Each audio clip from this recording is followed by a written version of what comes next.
नागपुरात मला असं वाटतं या देशातले का महाराष्ट्रातले सगळ्यात जास्त पाणठेले नागपुरात असतील।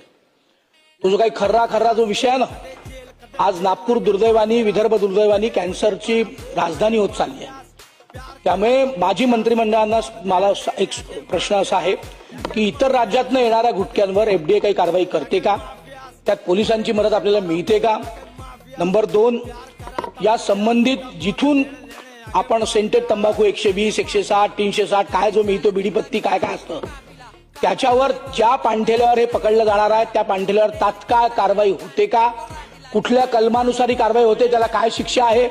नंबर 2, पोलीस विभागाच्या म्हणजे आपण माननीय मुख्यमंत्रीच गृहमंत्री आहेत, तर नागपूर त्यांचा जिल्हा आहे, तर पोलीस विभागाची अधिक मदत घेऊन आपण याच्यावर अधिक कडक कारवाई करून जर जाब बसवू शकलो, 100 लोक आपण जेलमध्ये ठेवू शकलो, तर उरलेल्या 1000 लोकांना धाक बसेल। त्यामुळे अशी कारवाई, कडक कारवाई करता येते का। नंबर 3, नंबर 4, आताच माननीय मंत्री महोदयांनी सांगितलं की विभागशः आपण या लॅब करणार आहोत, पण लॅबमध्ये सॅम्पल ठेवायला जागा नसेल आणि ती टेस्ट करायला जागा नसेल, तर हे दुर्दैव आहे। फार साधे सज्जन मंत्री आहात, मी आपल्याला उपाध्यक्षापासून बघतोय, फार काटेकोरपणे आपण काम करण्याचा प्रयत्न करता आहात, पण आपला अधिक वचक जर याच्यावर बसला तर या दृष्टीने काही आपण खाजगी संस्थांना आणून या लॅब अधिक वाढवू शकतो का, म्हणजे आपल्या आस्थापनेवर याचा भार पडणार नाही।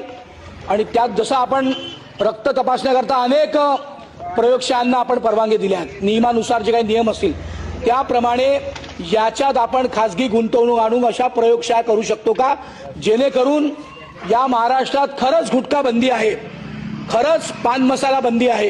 कारण ती वाटत नाही, दुर्दैवाने म्हणावं लागतं, कारण कुठल्याही पानठेल्यावर, कुठल्याही दुकानांवर, कुठल्याही मोठ्या पान शॉपवर आपल्याला सगळं मिळतं। त्यामुळे हे जर थांबवायचं असेल तर आपण याच्यात खाजगी गुंतवणूकांना आणून याच्या लॅब मोठ्या प्रमाणात तयार करणार आहोत का, आणि एफडीए अधिक पोलीस अशी मिळून जर अधिक कडक कारवाई आणि ऐसी ही और खबरों के लिए फॉलो करें हम नागपुर पेज को।